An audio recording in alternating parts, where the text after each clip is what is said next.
Sir, इसका murder भी same way में ही हुआ है। गले को किसी तेज हथियार से काटा गया है और हमें इसकी लाश के पास से भी सेम हुडी मिली है। कोई डाउट नहीं सर, ये उसी हुडी किलर का काम है। ये उसका 25वां मर्डर है इन लास्ट 10 महीनों में। इंस्पेक्टर शिवम ने अपने सीनियर ऑफिसर विक्रांत के सामने केस की फाइल रखते हुए कहा, दिन पे दिन ये केस मेरे लिए सिरदर्द होते जा रहे हैं। सिवाय एक हुडी और एक नोट जो वो हर विक्टिम को खुद से देता है, हमारे पास कोई भी क्लू नहीं है जो हमें इस केस में लीड दिला सके। विक्रांत ने परेशान होकर कहा, दोस्तों, अब जमाना है गेमिंग का, लेकिन 100 गेम्स खेलने के लिए अब 100 ऐप्स थोड़ी डाउनलोड करोगे। बस एक विंजो काफी है, क्योंकि यहाँ है knife of sheep battle, cricket जैसे 100+ गेम्स। जैसे स्किल वैसे गेम्स। विंजो पर खेलो और जीतो बहुत सारे कैश रिवॉर्ड्स और डायरेक्ट विड्रॉ करो पेटीएम, यूपीआई या बैंक में। विंजो वर्ल्ड वॉर में बाकी लोगों से compete करो और जिताओ अपनी टीम को। और यहाँ हारने का भी गम नहीं, क्योंकि यहाँ हारने पे भी तुम जीतते हो कैश रिवॉर्ड्स। सिर्फ गेमिंग ही नहीं, शॉपिंग भी करो। विंजो स्टोर पे मिलते हैं एसफॉल्ट, माइनक्राफ्ट की करेंसीज सबसे सस्ते दामों पर, और बिग बाजार, मिंत्रा, हॉटस्टार जैसे काफी बड़े ब्रांड्स के डिस्काउंट कूपन्स भी। तो जल्दी से डाउनलोड करो विंजो ऐप मेरे डिस्क्रिप्शन में दिए गए लिंक से और पाओ 50 रुपीज बोनस कैश एकदम फ्री। सर छोड़ो ना, अब क्यों इतना टेंशन ले रहे हो, जबकि हमें पता है कि उसके सारे विक्टिम्स क्रिमिनल्स ही है।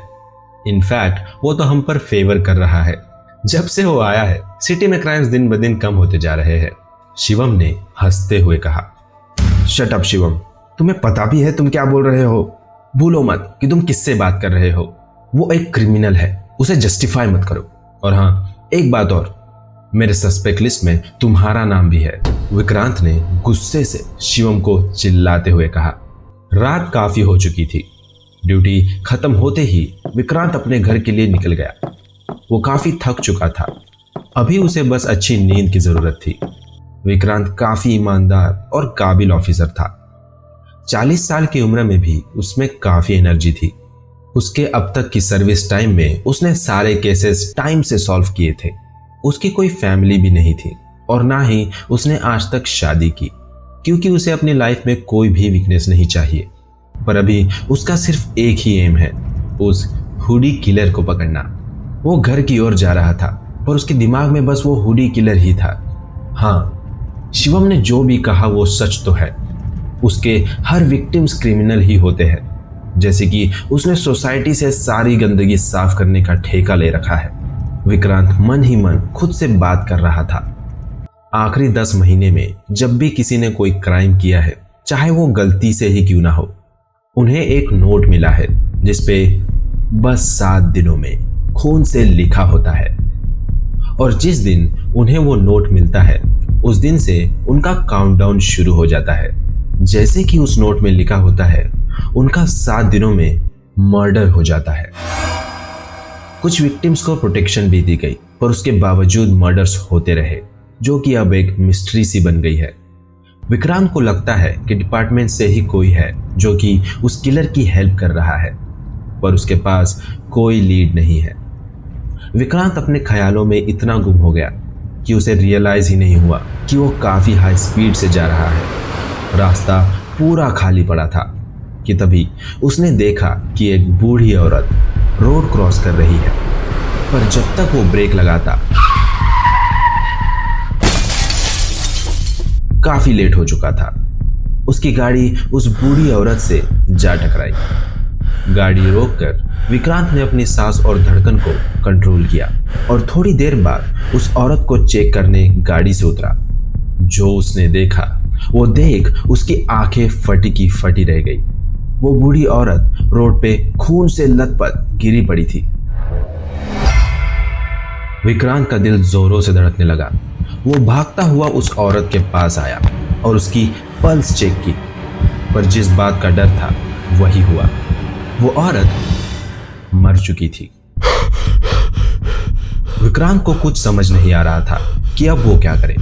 उसके क्लीन रिकॉर्ड को वो खराब नहीं करना चाहता था। उसने आसपास देखा कि कहीं कोई देख तो नहीं रहा, और फिर उसने उस बूढ़ी औरत की बॉडी उठाकर पास के ही एक डस्टबिन में फेंक दी। अगली सुबह जब विक्रांत ने अपना फ्रंट डोर ओपन किया तो उसके डेली न्यूज़पेपर के साथ एक नोट नीचे जमीन पर पड़ा हुआ था। विक्रांत के पसीने छूट गए, उसका दिल मानो फटने को था। कांपते हुए हाथों से उसने वो नोट उठाया। उसे ऑलरेडी आइडिया था कि उस नोट पे क्या लिखा होगा, पर फिर भी वो प्रे कर रहा था कि उसका गेस गलत हो जाए। पर जिस चीज का उसे डर था वही हुआ। ये वही सेम नोट था जो उससे पहले सारे विक्टिम्स को मिला था, बस 7 दिनों में। उसे पता था उसका काउंटडाउन शुरू हो चुका है। 6 दिनों बाद स्टेशन पे विक्रांत अपने काम में कंसंट्रेट नहीं कर पा रहा था। उस क्राइम और वो लेटर के बाद से वो काफी डरा सहमा सा था। वो जहां भी जाता उसे एहसास होता कि उसे कोई देख रहा है। सर, हमें फॉरेंसिक ऑफिस से कॉल आया था। वो डेड बॉडी जो हमें 2 दिन पहले मिली थी उसकी रिपोर्ट्स आ गई है। क्या मैं वो रिपोर्ट्स ले आऊं? शिवम ने विक्रम से पूछा, जो डर और पसीने में घिरा हुआ था। 2 दिन पहले उसी रास्ते से जब एक आदमी जा रहा था उसे एक डस्टबिन के पास एक बूढ़ी औरत की लाश दिखाई दी और उसने पुलिस को इन्फॉर्म कर दिया। पुलिस ने केस बनाया और फिर वो बॉडी फोरेंसिक वालों को दे दी। हाँ, रुको शिवम, मैं भी तुम्हारे साथ चलता हूं। विक्रांत ने शिवम से इंसिस्ट किया। उसे पकड़े जाने का डर था। वो कोई भी बात निग्लेक्ट नहीं करना चाहता था। ओके सर, तो मैं हम दोनों के लिए रेनकोट ले आता हूं शेल्फ से। बाहर काफी जोरों की बारिश हो रही है, शिवम ने बाहर देखते हुए कहा। फॉरेंसिक ऑफिस में फॉरेंसिक वालों ने बताया कि यह एक एक्सीडेंट का केस है, कोई प्लान मर्डर नहीं, और 2 दिनों से बॉडी कचरे में पड़े होने से आधे से ज्यादा बॉडी को जानवरों ने खा लिया है। तो यह बता पाना कि एक्सीडेंट कैसे हुआ होगा इम्पॉसिबल है। इतना सुन विक्रांत ने बाथरूम यूज करने का एक्सक्यूज लिया तो वो वहां से चला गया। बाथरूम में वो अपने हाथ धो रहा था और जैसे ही उसने अपनी नजर सामने मिरर की ओर की, उसने उसे देखा। वही सेम हुडी पहने वो आदमी उसके सामने खड़ा था और उसे देख रहा था। उसकी बॉडी पे ब्लैक हुडी और उसका सर पूरा कवर। बिना कोई देर किए विक्रांत ने मदद के लिए आवाज दी। सर, क्या हुआ? नहीं सर, डोर ओपन करिए। क्या आप ठीक है? शिवम विक्रांत की आवाज सुन घबराते हुए बाहर से डोर नॉक कर रहा था। जब विक्रांत ने कोई जवाब नहीं दिया, शिवम ने बाथरूम का दरवाजा तोड़ दिया। सर, क्या हुआ? आप चिल्लाए क्यों? शिवम ने बाथरूम के अंदर आते ही यहां वहां तलाशते हुए कहा। वो हुडी किलर, वो मुझे मारने आया है। वो मेरे सामने खड़ा था। विक्रांत ने डरते हुए मिरर की ओर इशारा करते हुए कहा। पर सर, वहां कोई नहीं है, वहां तो बस एक मिरर है सर, शिवम ने समझाते हुए कहा। जब विक्रांत होश में आया उसे रियलाइज हुआ कि वो सच में बस एक मिरर है जिसमें वो खुद रेनकोट पहन के खड़ा है। पर ऐसा कैसे हो सकता है? कुछ देर पहले ही उसने उस हुडी किलर को अपनी आंखों से देखा था। उसने सोचा कि कहीं वो उसके आंखों का कोई धोखा तो नहीं। परेशान और कंफ्यूज्ड वो मिरर के क्लोज गया अपना रिफ्लेक्शन देखने के लिए। पर जब वो मिरर के एकदम नजदीक पहुंचा, अचानक उसका रिफ्लेक्शन हुडी किलर में बदल गया।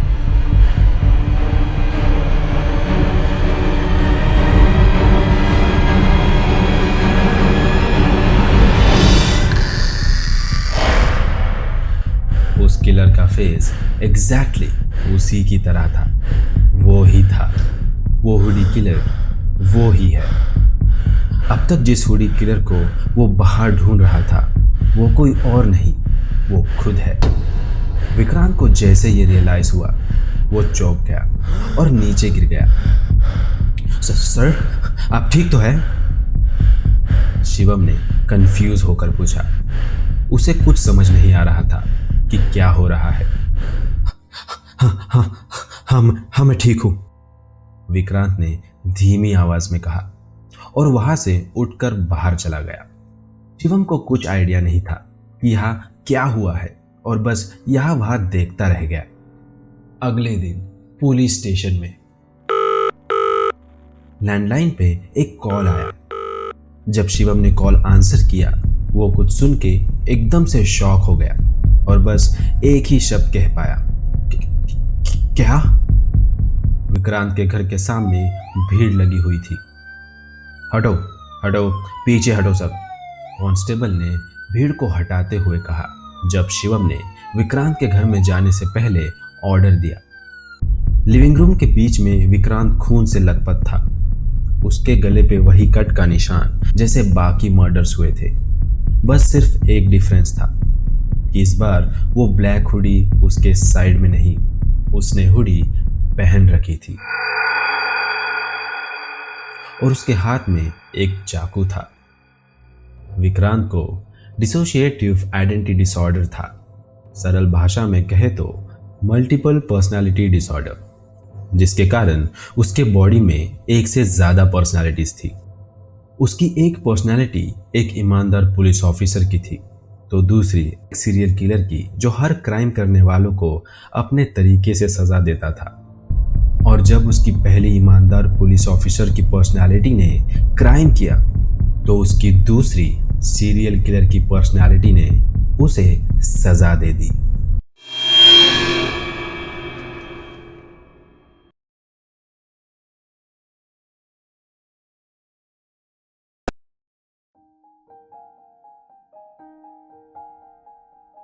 पायल के दो बेस्ट फ्रेंड्स थे, आहाना और एकता।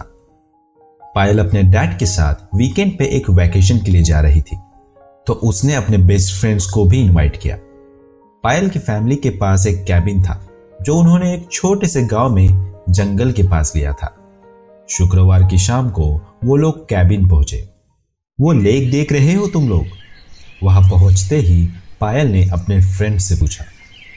वो लेक पायल है, मेरे डैड यही बड़े हुए हैं और उन्हें वो लेक काफी पसंद है, इसीलिए उन्होंने उस लेक का नाम पायल रखा है।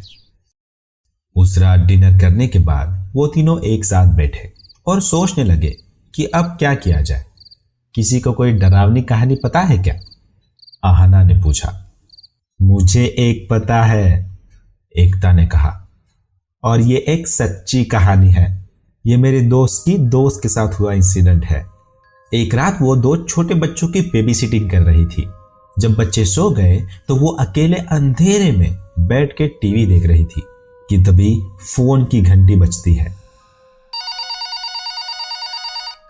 वो फोन की ओर गई और आंसर किया तो उसने दूसरी ओर से एक आवाज सुनी जो किसी की भारी सांस लेने की आवाज थी, और उसने कहा, क्या तुमने बच्चों को चेक किया? एकता यार, कम ऑन, आहाना ने उसे टोकते हुए कहा। यह कहानी सबने सुनी है और ये आज तक की सबसे स्टूपिड डरावनी कहानी है। क्या किसी के पास कोई और कहानी है जो एक्चुअली सच्ची हो? मुझे एक पता है, पायल ने कहा। यहां से 10 मिनट के रास्ते पर एक पुराना खंडर पड़ा घर है। हम जब यहां आए तो हम उस घर के पास से ही गुजरे थे। वो एकदम सुनसान से रास्ते पे है। काफी सालों पहले एक आदमी वहां रहता था। उसकी फैमिली काफी अमीर थी और उसके पास यहाँ पे काफी एकर्स की जमीन भी थी। वो एक सुंदर और सिंपल गांव की लड़की से मिला और उन दोनों को एक दूसरे से प्यार हो गया। और उसकी फैमिली को वो लड़की बिल्कुल पसंद नहीं थी। उन्हें लगता था कि वो लड़की उसके लिए ठीक नहीं है, पर उस लड़के ने किसी की एक ना सुनी। वो इंडिपेंडेंट टाइप का था, तो वो उस लड़की के साथ चला गया और उसने एक छोटा सा घर बनाया जंगल के बीच में, जहां दूर दूर तक कोई नहीं था। उस आदमी ने उस लड़की से शादी कर ली और सब कुछ अच्छा चल रहा था। उनकी एक बेटी भी थी और अंत में उन्हें एक लड़का भी हुआ। और यही से कहानी ने रुख मोड़ा। उनका बेटा बीमार था, ना कि फिजिकली बट मेंटली। उसके दिमाग में कुछ था। वो पूरी तरह पागल भी नहीं था, पर कुछ था जो उसे अजीब बना रहा था। जब वो 9 साल का हुआ तो उसके पेरेंट्स को उसे संभालना बहुत मुश्किल हो रहा था। वो हमेशा गुस्से में रहता और उल्टी सीधी बातें करता। जहां जगह मिले वहां सो जाता, तो कभी जंगलों में भाग जाता और वहीं छुपा रहता। उस आदमी को कुछ नहीं समझ रहा था कि वो उसका क्या करे, तो उसने अपनी फैमिली वालों से हेल्प मांगी। उसके पेरेंट्स उस लड़के को अपने साथ ले गए और उसे दूर कहीं जंगल में एक असाइलम में छोड़ दिया, जहां उसका अच्छे से इलाज हो सके। उसके पेरेंट्स ने सोचा यही शायद उस लड़के के लिए सही होगा। धीरे धीरे उसके फैमिली को आदत हो गई थी उसे ना देखने की, और उन्होंने तो उसे मिलना भी बंद कर दिया। उन्होंने खुद को ऐसा ढाल लिया था जैसे उनका कभी कोई बेटा ही नहीं था। और उनकी फैमिली में फिर से सब कुछ अच्छा हो गया। 8 साल गुजर गए। उस टाइम तक वो लड़का 16-17 साल का हो चुका था जब किसी तरह वो उस हॉस्पिटल से भाग निकला। हॉस्पिटल के स्टाफ ने पूरे गांव और जंगल सर्च किए, पर उन्हें वो कहीं नहीं मिला। उसकी फैमिली वालों को ये न्यूज़ बताई गई। उन्हें उसकी काफ़ी चिंता हो रही थी कि वो जंगल में अकेला होगा, और उसे भागे हफ्ते गुजर चुके थे। क्या पता वो जिंदा भी होगा या नहीं। पर वो लड़का मरा नहीं था। एक रात वो किसी तरह अपने घर वापस आ गया। उसने घर में चुपके से घुसकर एक के बाद एक उसकी पूरी फैमिली का खून कर दिया। उसके पिता, उसकी मां और उसकी बहन, उसने सबको मार दिया। उसकी कुल्हाड़ी से गिरता हुआ खून और उसके चेहरे पे बिना कोई शिकस्त लिए वो जंगल में वापस गुम हो गया। जब आसपास के गांव वालों को उसकी फैमिली के बारे में पता चला, पूरी ओर डर का खौफ छा गया। पुलिस ने बहुत कोशिश की, पर उन्हें वो लड़का आज तक नहीं मिला। तब से हर साल गर्मियों के टाइम इस गांव से लोग गायब होना शुरू हो गए और उनकी जगह पे एक कौन हस्क से बनी डॉल छोड़ दी जाती है। लोगों का कहना है कि वो लड़का आज भी जंगलों के आसपास घूमता है। आसपास के गांव वालों ने अपने घरों के बाहर डॉल्स लटकाना शुरू कर दिया।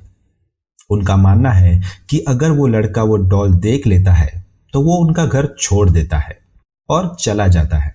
किसी को नहीं पता ये सच भी है या नहीं, पर आज भी यहाँ हर घर के बाहर एक डॉल लटकी हुई दिखाई देती है।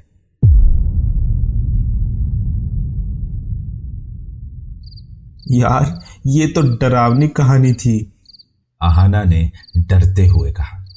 क्या तुम्हारे घर के बाहर भी वो डॉल लगी है? हाँ बिल्कुल, पायल ने कहा। मेरे डैड कहते हैं कि वो इन सब बातों पे बिलीव नहीं करते, पर फिर भी उन्होंने वो डॉल लगाई है, जस्ट इन केस। मुझे तो लगता है मुझे आज सारी रात नींद नहीं आने वाली, एकता ने कहा।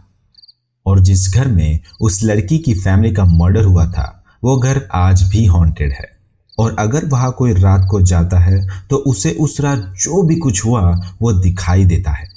तुम्हें लगता है हमें वहां जाना चाहिए? आहना ने पूछा।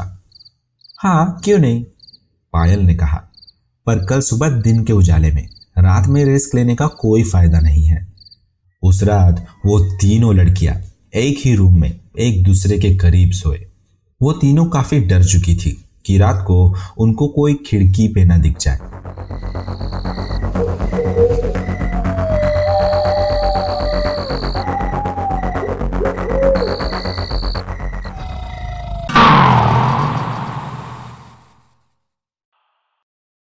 जब वो लोग सुबह उठे, पायल के डैड ने उनके लिए ब्रेकफास्ट बनाया और ब्रेकफास्ट करके वो लोग लेक के पास स्विमिंग करने चले गए।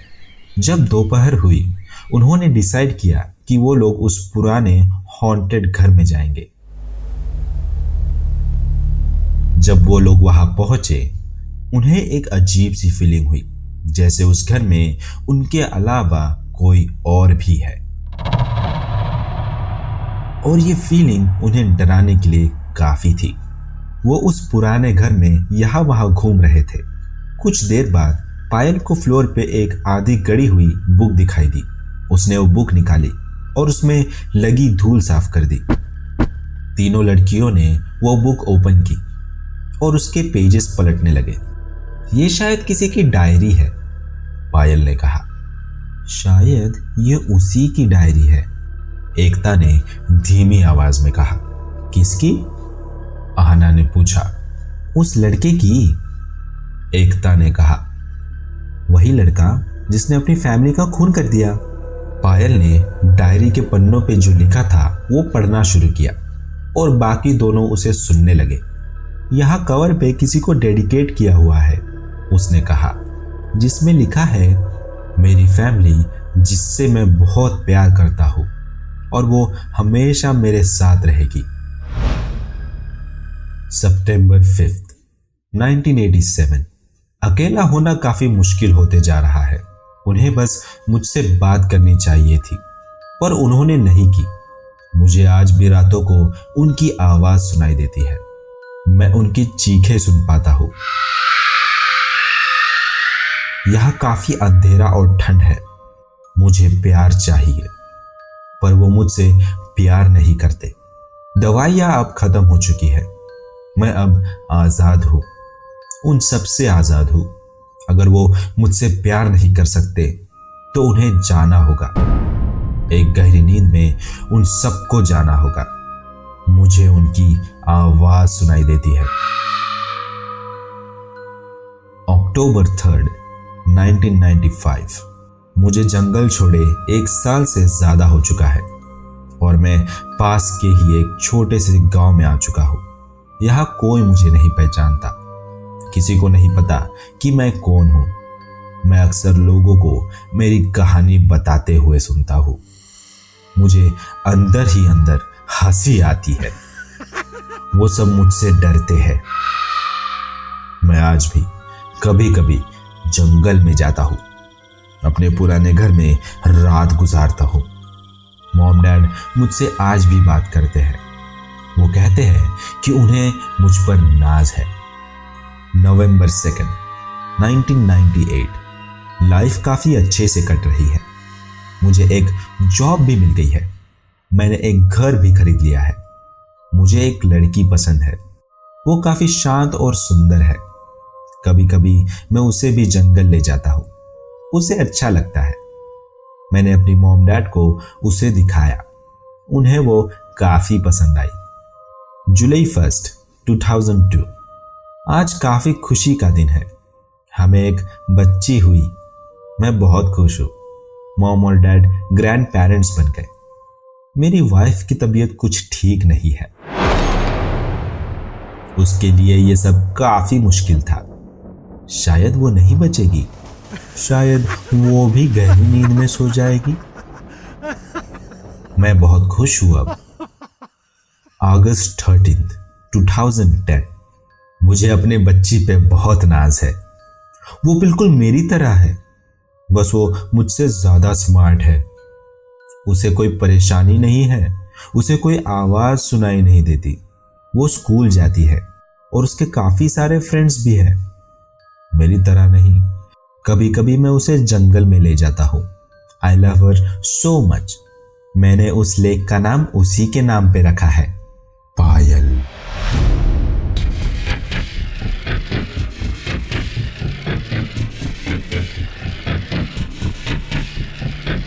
कुछ देर के लिए पायल ने पढ़ना बंद कर दिया और बस एक सन्नाटा सा छा गया। ये क्या है? एकता ने रोते हुए कहा।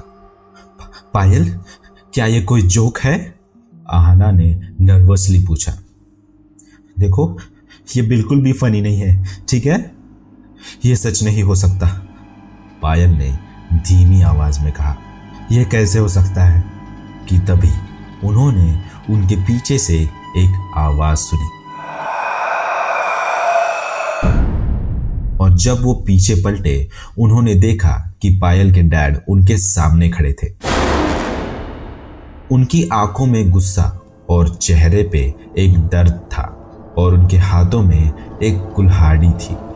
तुम्हें ये नहीं ढूंढना चाहिए था, उन्होंने गुस्से में कहा, अब कोई दूसरा रास्ता नहीं है, तुम सबको गहरी नींद में जाना होगा। नहीं डैड, पायल ने चिल्लाते हुए कहा। नहीं, प्लीज प्लीज नहीं।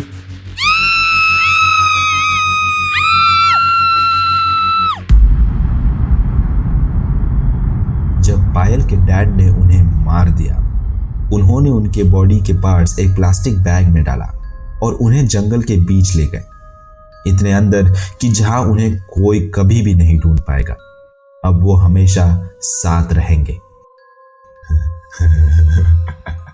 मैं तुम्हें हमेशा देखते रहूंगा, उन्होंने उस मिट्टी के ढेर की ओर देखते हुए कहा जहां उन्होंने उन बच्चियों को गाड़ा था। तुम्हें शायद अभी समझ नहीं आए, पर कुछ टाइम बाद आ जाएगा। ये एक ही रास्ता है हमें हमेशा साथ रहने के लिए। गहरी नींद जिंदगी भर के लिए अब हम सब साथ में रहेंगे, हमेशा हमेशा के लिए।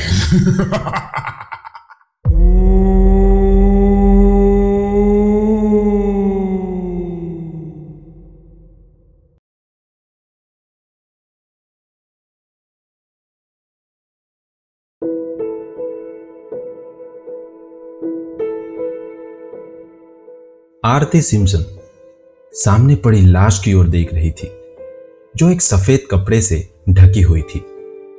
द सिम्पसन हाउस मातम मनाते हुए लोगों से भरा पड़ा था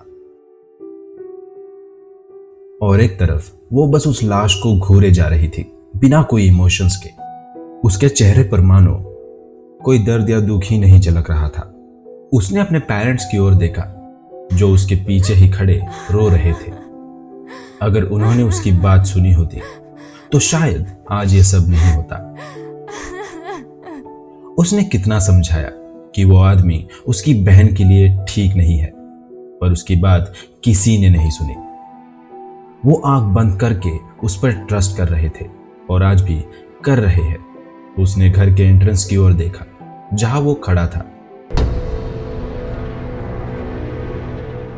दुख दिखाते हुए सभी लोगों का वेलकम कर अपने दामाद होने की ड्यूटी निभा रहा था। वाह, उसे तो मूवी में ट्राई करना चाहिए। कितनी सफाई और एफर्टलेस एक्टिंग कर रहा है। किसी को कभी कोई शक नहीं होगा कि इस सब के पीछे उसी का हाथ है। उसने तो सबको बिलीव भी करा दिया कि यह सिर्फ एक एक्सीडेंट था। वो उसका कॉलर पकड़कर उस पर चिल्लाना चाहती है, जो कुछ भी उसने किया, पर अब वो टूट चुकी है। उसने फिर से अपने पेरेंट्स की ओर देखा। वो कठोर शब्द जो उस दिन उन्होंने उसे कहे थे, वो आज भी उसके कानों में गूंज रहे हैं। मॉम, डैड, एक बार मेरी बात तो सुन लीजिए। वो आदमी अच्छा नहीं है। नूपुर उसके साथ खुश नहीं रहेगी। इससे पहले कि वो कुछ कर दे उसके साथ, हमें उसे वापस अपने घर लाना ही होगा। आरती ने अपने पेरेंट्स से गिड़गिड़ाते हुए कहा। बस करो आरती, तुम क्या बकवास करे जा रही हो। ऋषभ उसका पति है, वो उसके साथ कुछ बुरा क्यों करेगा, जबकि वो उसे इतना प्यार करता है। अगर वो उसे प्यार नहीं करता तो वो उसे तभी छोड़ देता जब नुपुर ने अपना मानसिक संतुलन खो दिया था, पर नहीं, उसने उसे नहीं छोड़ा। वो एक अच्छा पति होने की जिम्मेदारी से पीछे नहीं हटा, ये पता होते हुए भी कि उसकी बीवी नुपुर मेंटली चैलेंज्ड है। मिस्टर सिम्पसन, आरती और नुपुर के पापा ने चिल्लाते हुए कहा। पापा, आप क्यों नहीं समझ रहे हो? आज जो मेरी बहन की हालत हुई है, उसका जिम्मेदार वही है। पता नहीं उसने ऐसा क्या किया, आज मेरी बहन की ये हालत कर दी है। उस कमीने। उसके शब्द वही बीच में थम गए जब उसके डैड ने उसे थप्पड़ मारा। पापा, आरती के आंखों में आंसू आ गए। उसे यकीन ही नहीं हो रहा था कि उसके डैड ने उसे थप्पड़ मारा। यह पहली बार था जब उसके पापा ने उस पर हाथ उठाया था। बस आरती, एक शब्द नहीं अब, बस। मुझे पता है तुम ये ड्रामा क्यों कर रही हो। ऋषभ ने मुझे सब बता दिया है। आरती को कुछ समझ नहीं आ रहा था कि उसके डैड क्या कह रहे हैं। वो कंफ्यूज नजरों से अपने डैड की ओर देख रही थी। ओ चलो, अब ये बेवकूफों की तरह नाटक मत करो। उसने मुझे बताया कि किस तरह तुमने उसे प्रपोज किया था जब तुम्हें अपनी बहन की बीमारी के बारे में पता चला था। मैं इतना अंधा कैसे हो सकता हूं कि मुझे तुम्हारी चाल नहीं समझ आई। शुरुआत से ही तुम इस शादी के खिलाफ थी। पहले मुझे लगा कि शायद तुम्हें अपनी बहन की चिंता है, पर नहीं, यह तुम्हारा ऑब्सेशन है ऋषभ के लिए। तुम उसे पाना चाहती हो। आरती अपने डैड की बात सुनकर मानो जम सी गई। उसके आंखों से आंसू रुकने का नाम ही नहीं ले रहे थे। ऑब्सेशन पापा, आपको पता है आप क्या कह रहे हो? इतना ही जान पाए आप मुझे बचपन से। मैं आपके लिए बस एक ऑब्सेसिव लड़की ही हूं। अपने आंखों में आंसू लिए आरती ने अपना घर छोड़ दिया। सभी लोग ग्रेवयार्ड में आखिरी राइट्स निभाने लगे। उसकी मॉम अपना हेड उसके पापा के चेस्ट पर लगाए रो रही थी और खुद की बेटी को दफन होते हुए देख नहीं पा रही थी, जबकि आरती वहां एक स्टैचू की तरह खड़ी थी। उसका शरीर धीरे धीरे ठंडा पड़ रहा था। दफनाने के सारे रीति रिवाज खत्म हो चुके थे। उन्होंने उसका ग्रेवस्टोन ग्रेवयार्ड में गड़ाया और उसके टूम्बस्टोन पे उसका नाम लिखा, आरती सिम्पसन।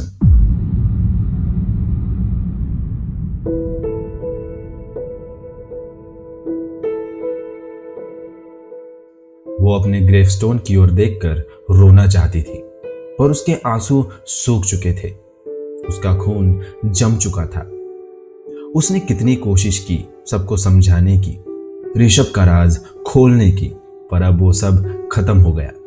अब किसी को कभी पता नहीं चलेगा कि उसने उसकी बहन के साथ क्या किया।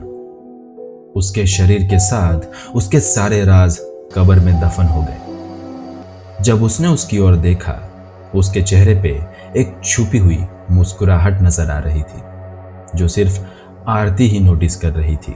और वो खुश क्यों ना हो, आज से उसके सारे गंदे राज सेफ रहेंगे। किसी को कभी भी उस पर शक नहीं होगा। उसने अपनी बहन की ओर देखा जो उसके पीछे थी। नुपुर बस यहां वहां देख रही थी। उसे कुछ नहीं पता था कि उसके आसपास क्या हो रहा है।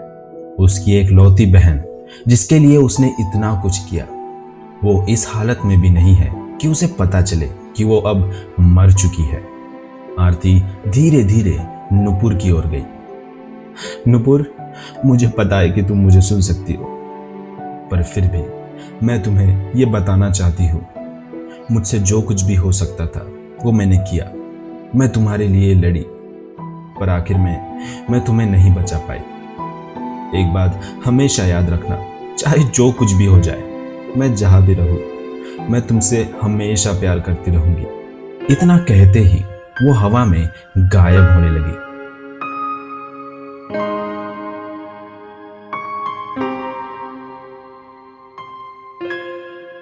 पूरी तरह से इस दुनिया से जाने से पहले एक आखिरी चीज उसने नोटिस की। एक आंसू का बूंद उसकी बहन की आंखों से गिरता हुआ उसके मुंह के पास आया और उसमें से एक आवाज निकली, आरती।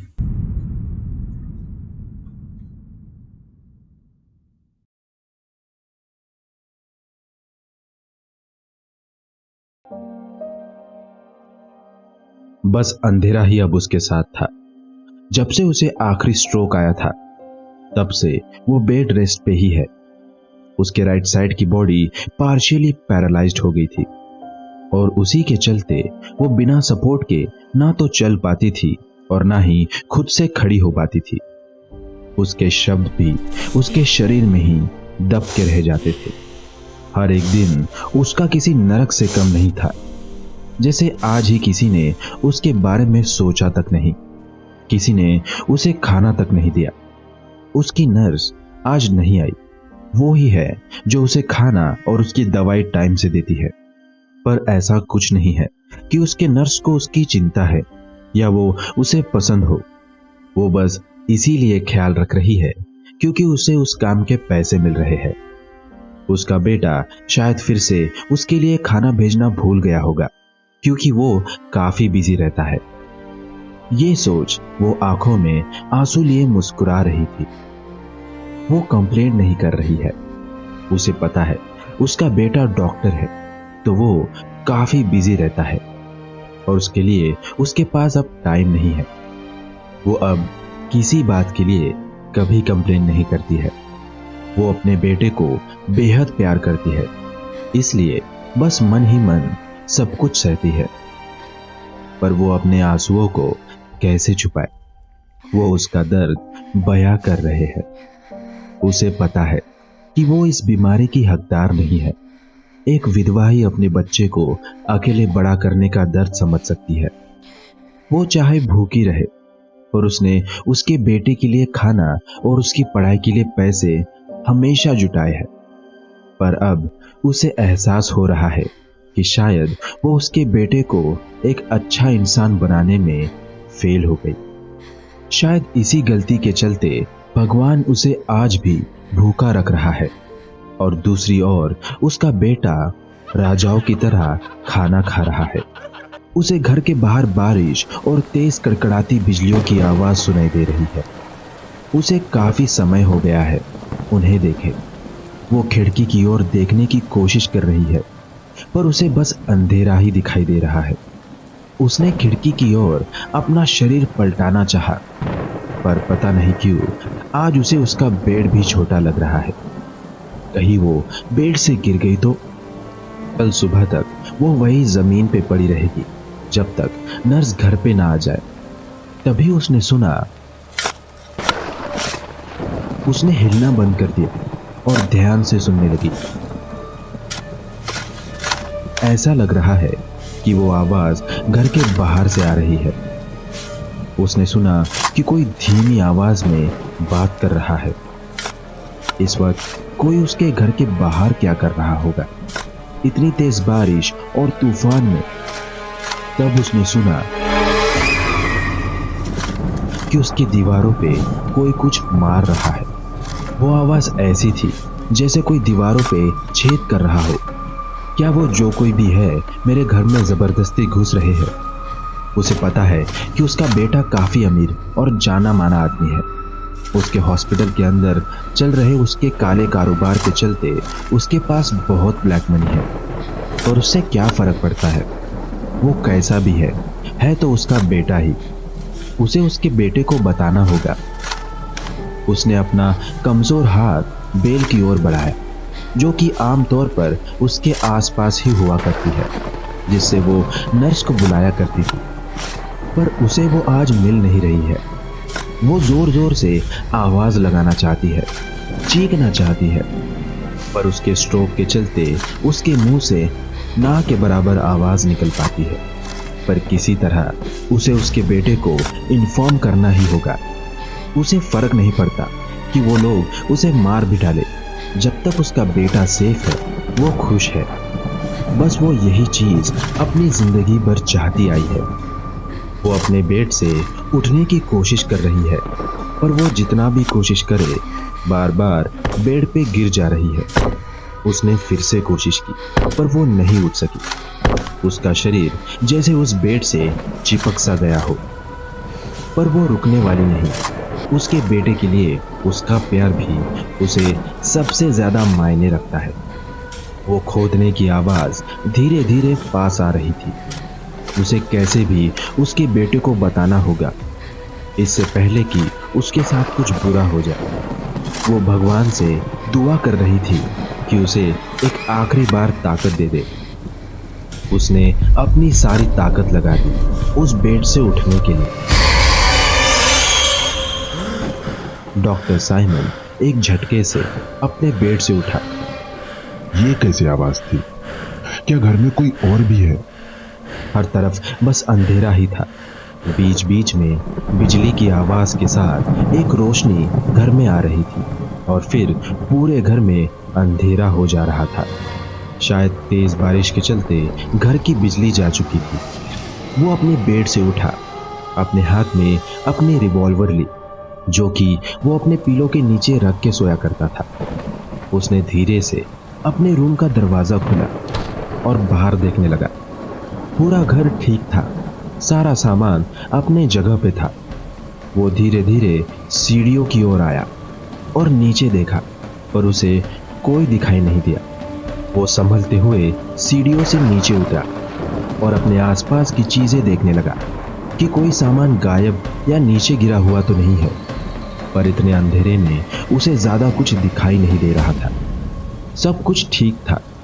शायद उसने कोई बुरा सपना देखा होगा, या बस वो आवाज उसकी इमेजिनेशन होगी। उसे ना तो कुछ दिखाई दे रहा था और ना ही कोई अजीब आवाज आ रही थी। वो थोड़ा रिलैक्स हुआ कि एकदम से एक आवाज ने उसे चौंका दिया। उसका टेलीफोन बजने लगा। इतनी रात को कौन फोन कर रहा है मुझे? उसने अपने हॉस्पिटल वालों को स्ट्रिक्टली मना कर रखा था कि उसे रात के टाइम डिस्टर्ब ना करे। उसने फोन उठाया। Hello, doctor Simon speaking. उसने एक डिस्टर्ब टोन सुनी फोन की दूसरी ओर से। डॉक्टर, मैं से बोल रहा हूँ। हेलो हेलो, क्या आप आवाज सुन सकते हो डॉक्टर? हेलो, आपकी आवाज कट रही है। डॉक्टर, क्या आप मुझे सुन पा रहे हैं? हाँ, अब बोलो। मैं सुन पा रहा हूँ तुम्हारी आवाज। कौन बोल रहा है? डॉक्टर, मैं चर्च से बोल रहा हूँ। आपकी माँ, किसी ने आपकी माँ की कब्र, उनकी बॉडी गायब है। कॉल डिस्कनेक्ट हो गया। डॉक्टर साइमन वहां बर्फ की तरह जम सा गया। ये क्या हो रहा है? मेरी माँ की बॉडी कहाँ गई? बिजली की कड़कड़ती आवाज के साथ उसकी रोशनी में उसे एक जाना पहचाना साया उसके सामने खड़ा दिखाई दिया।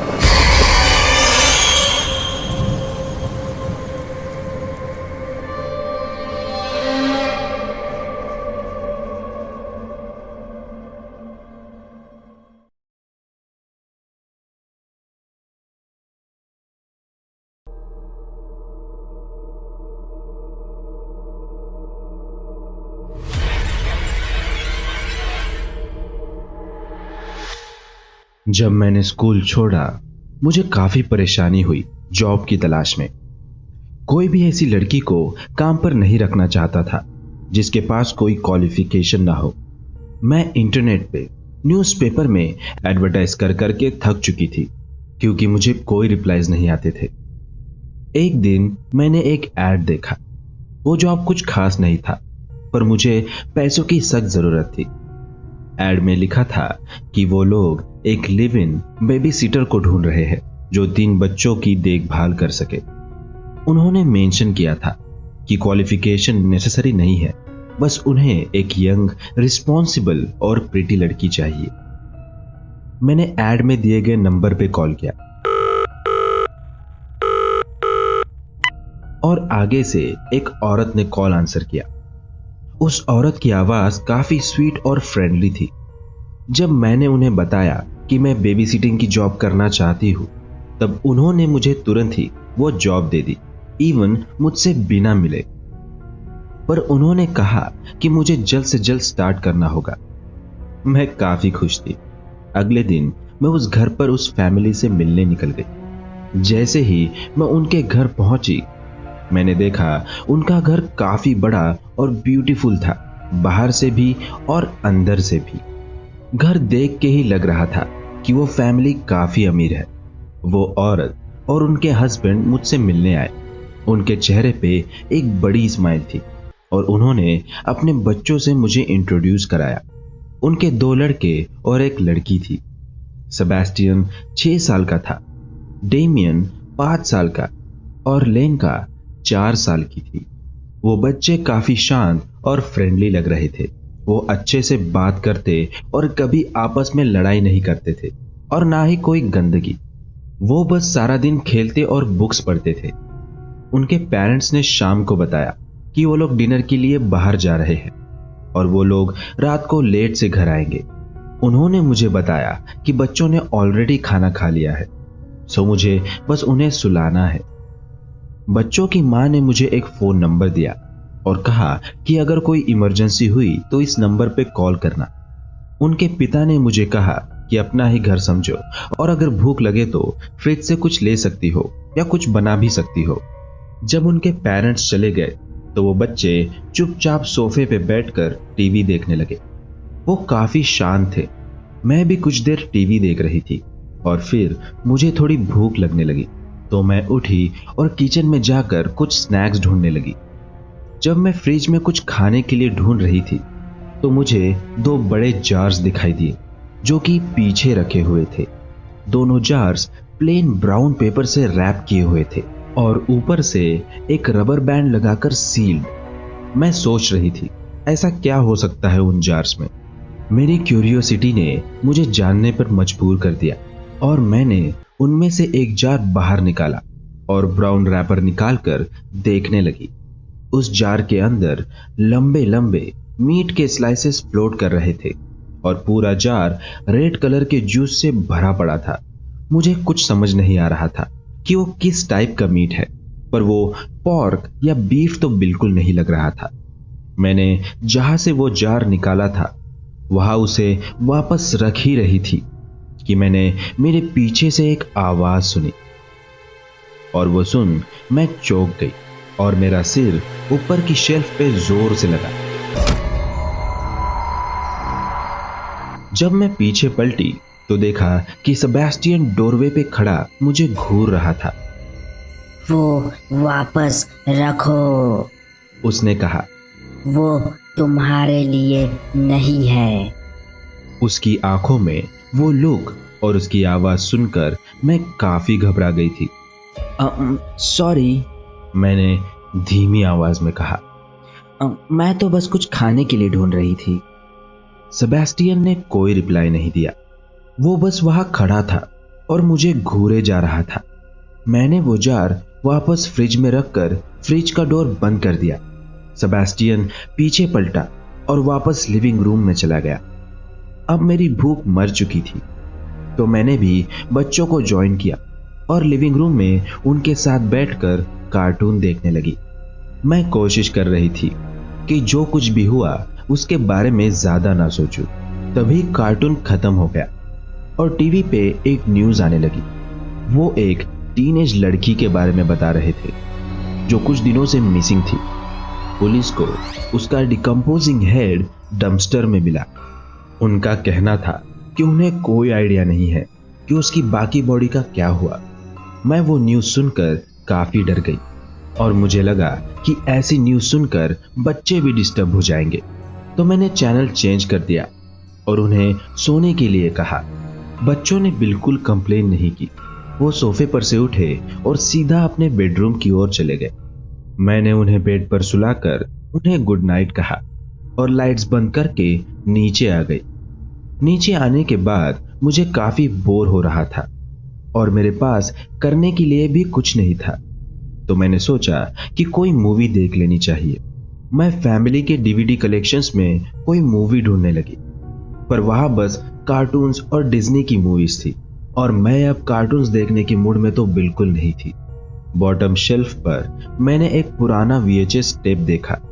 उनमें से एक पर काफी स्ट्रेंज टाइटल था, एम गर्ल्स। मैं क्यूरियस थी कि इसमें क्या हो सकता है, तो मैंने डिसाइड किया कि ये टेप देखा जाए। मैंने वो वीडियो टेप VCR में लगाया और प्ले की बटन प्रेस कर दी और सोफे पे जाकर बैठ गई। पहली चीज मैंने नोटिस की कि वो इसी घर का वीडियो था और फैमिली ने शायद ये वीडियो रिकॉर्ड किया होगा। पेरेंट्स और बच्चे काफी खुश लग रहे थे। वो लोग हंसी मजाक कर रहे थे। मैं बस वो वीडियो बंद करने ही वाली थी कि मैंने किसी और को उस वीडियो में नोटिस किया। वो एक लड़की थी जिसकी एज 17 से 18 साल की होगी। देखने से ऐसा लग रहा था कि वो शायद मुझसे पहले वाली कोई बेबी सीटर होगी। वो कुछ जानी पहचानी सी लग रही थी। मुझे ऐसा लग रहा था कि मैंने उसे कहीं देखा है। हो सकता है कि वो मेरे स्कूल में ही हो। कि तभी मैं कुछ याद करके चौंक गई। Oh my fricking God! वो वही न्यूज रिपोर्ट वाली मिसिंग लड़की थी।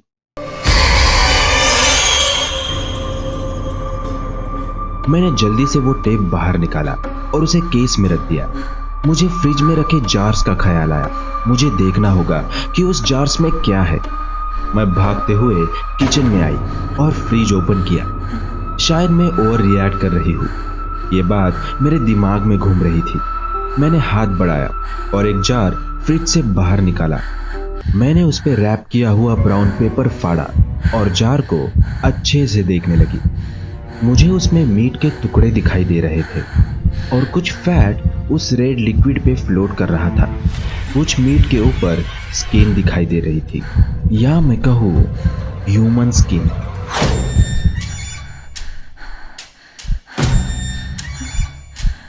मैं इतनी डर गई थी कि मुझे लगा मैं यही बेहोश हो जाऊंगी। मैंने जार का कैप खोला और अंदर देखने लगी कि तभी एक आईबॉल उसमें से ऊपर आई और मेरी तरफ देखने लगी। मैं वो देखकर काफी डर गई और मेरे हाथ से वो जार छूट गया और नीचे गिरकर टूट गया। मैं भागते हुए लिविंग रूम में आई और अपने सामान के साथ वो वीडियो टेप अपने पॉकेट में डाल लिया। जब मैं हॉलवे में आई तो मैंने देखा कि सेबेस्टियन मेरे सामने खड़ा था। तुम कहाँ जा रही हो? उसने पूछा। मुझे कुछ याद आ गया, मैंने कांपती आवाज में कहा। मैं कुछ भूल गई हूँ तो मुझे घर जाना होगा उसे लेने। मैं 5 मिनट में आ जाऊंगी। डेमियन और लेंका भी भागते हुए नीचे आ गए। तुम नहीं जा सकती, डेमियन ने गुस्से से कहा। तुम हमें अकेला छोड़कर नहीं जा सकती। मैं मम्मी पापा को फोन कर रही हूँ, लेंका ने चिल्लाते हुए कहा और अपने पेरेंट्स को फोन लगाने लगी। सेबेस्टियन ने मेरा पैर पकड़ लिया और मुझे रोकने लगा। तुम नहीं जा सकती, उसने कहा। हमें भूख लगी है। उसकी ग्रिप काफी टाइट थी, पर किसी तरह मैंने अपना पैर छुड़ाया और सीधा फ्रंट डोर की ओर भागने लगी। मैं जैसे अपने कार के पास पहुंची, मैंने देखा कि पेरेंट्स ड्राइववे पे गाड़ी लगा रहे थे, पर मैं बिना रुके अपनी गाड़ी में बैठी और सारे डोर्स लॉक कर लिए। बच्चे घर के डोर स्टेप पे खड़े देखकर चिल्ला रहे थे और रो रहे थे। उनके पेरेंट्स कार से बाहर आए और मेरी तरफ दौड़ते हुए आने लगे। उनके चेहरे पे काफी गुस्सा था। क्या हुआ? कहाँ जा रही हो तुम? उन्होंने चिल्लाते हुए कहा। चुपचाप से बाहर निकलो कार के। मैंने कीज लगाई और गाड़ी चालू करने लगी। वो लोग कार की विंडोज पे जोर जोर से बैंग कर रहे थे। मैंने एक्सेलरेटर पे पैर रखा और बिना पीछे मुड़े गाड़ी स्पीड में वहां से निकाल ली।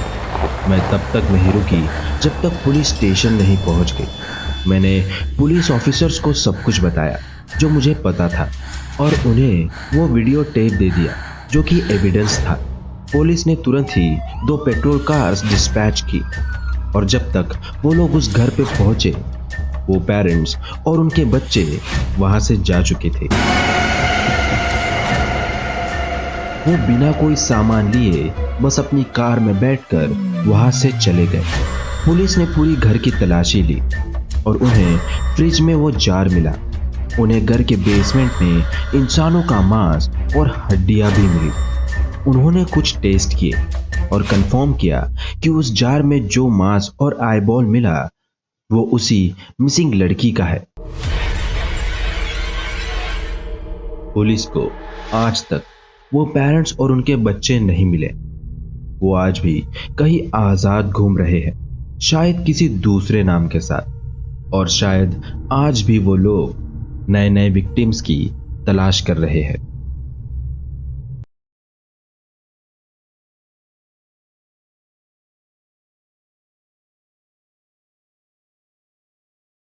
अगर आपको ये स्टोरी अच्छी लगी तो लाइक कीजिए। अगर आप चैनल पे नए हैं तो अभी सब्सक्राइब करके बेल आइकन प्रेस कीजिए सो दैट आप हमारी वीकली स्टोरीज मिस ना करें।